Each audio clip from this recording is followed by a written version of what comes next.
ഒരു പ്രൗഢ അമ്മ ഇങ്ങനെ നോക്കിയിരിക്കണേ. അല്ല, മമ്മിയുടെ ഒരു സപ്പോർട്ട് ഭയങ്കരമായിരുന്നു. ഞാൻ അങ്ങനെ ഇവിടെ വന്നപ്പോൾ മമ്മീനെയും പപ്പേനെയും പ്രൗഡ് ആക്കണം, കാരണം അവർക്കൊരു ലെഗസി ഉണ്ട്. എൻ്റെ മമ്മിയും പപ്പയും, പപ്പ ഒരു റൈറ്ററാണ്. 2000 നാടക രചനയ്ക്ക് സംസ്ഥാന അവാർഡ് വാങ്ങിച്ച ആളാണ് എൻ്റെ പപ്പ. പിന്നെ മമ്മി ഇത്രയും വർഷങ്ങളായിട്ട് നാടകത്തിൽ തുടങ്ങി സിനിമയിൽ ചെയ്ത ഒരാളാണ്. പിന്നെ എനിക്ക് എൻ്റേതായിട്ടൊരു പേഴ്സണൽ സ്റ്റാൻഡേർഡും ഉണ്ട്. ഞാൻ ചെയ്യുവാണെങ്കിൽ I want to do it this way. ചുമ്മാ അങ്ങനെ ഓടിപ്പിടിച്ചൊരെണ്ണം ചെയ്തിട്ട് അങ്ങനെയും ഇൻട്രസ്റ്റ് ഇല്ലാത്ത ആളാണ് ഞാൻ. അപ്പം ഇവരെ കൊണ്ടുവന്ന് കാണിക്കുമ്പം പ്രൗഡ് ആകണം എന്നുള്ളൊരു ആഗ്രഹം ഉണ്ടായിരുന്നു. ദൈവം അനുഗ്രഹിച്ച് അത് സാധിച്ചു. ഞാൻ ഉദ്ദേശിച്ചേക്കാൾ മേളിൽ ഇപ്പം സിബി സാറൊക്കെ ഇരുന്ന് പറയുമ്പം, ജോഷി സാറൊക്കെ ഇരുന്ന് പറയുമ്പം എനിക്ക് എന്നെക്കാളും അവരുടെ വാല്യൂ മമ്മിക്ക് അറിയാമല്ലോ. അപ്പം മമ്മിയുടെ സന്തോഷം ഭയങ്കരമായിരുന്നു. അപ്പം മമ്മി നമ്മളെ ഒന്നുകൂടെ കുറച്ചുകൂടെ മതിക്കും. ജോഷി സാറ് പറഞ്ഞെങ്കിൽ ഇവളൊരു സംഭവമാണ്. സാറങ്ങനെ പറയില്ലല്ലോ.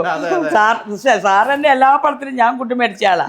അഭിനയിച്ച സാറ് വെരി ഗുഡ് പൊന്നമ്മ എന്ന് പറയുന്നത് ഞാൻ ഒരുപാട് പലരും പറയും, ഓ പൊന്നമ്മക്ക് ഇഷ്ടം പോലെ കൂട്ട് കിട്ടുന്നുണ്ട്.